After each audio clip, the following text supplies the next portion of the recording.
At the White House, Donald Trump said he'd had good talks with Russia's president.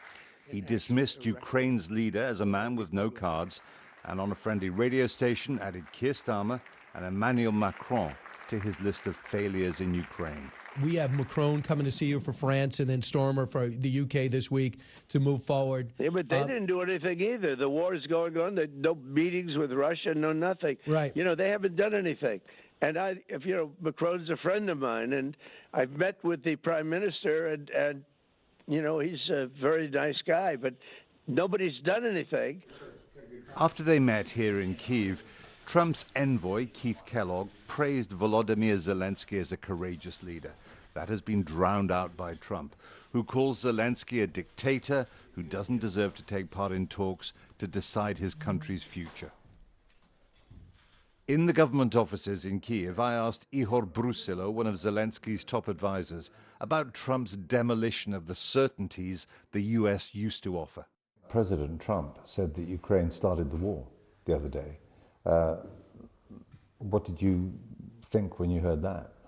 Well, I can say that it's obvious who started the war, and it's raging for 3 years, and everyone understands that one country cannot attack another country, sovereign country. So why on earth do you think President Trump would say such a thing?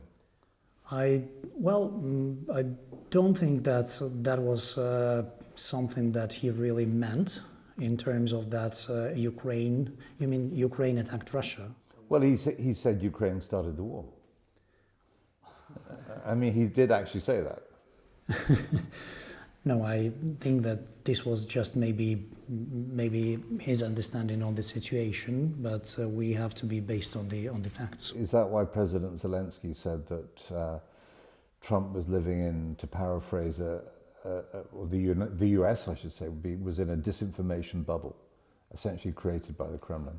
It may seem like that, especially in terms of these direct contacts reaching out to Russia now in Saudi Arabia, and this will help the other side, so the Russia who actually started the war, to break the deadlock of diplomacy and to emerge from the diplomatic isolation, from the international isolation. That's what they are seeking for, and they are winning now. Well, what the Russians are winning, you mean, in this war of words? Yes.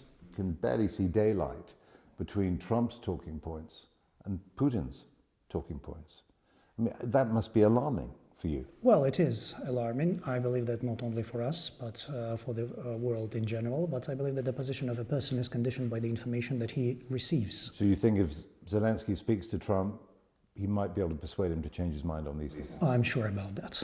That's what will happen once they meet again to talk about how to end this war. Because there is no one in the world who wants the end to this war more than Ukrainians do. Britain, and I know part of your job is to deal with the United Kingdom, has expressed a great deal of support for Ukraine and support as well for President Zelensky in the face of the accusations that President Trump made.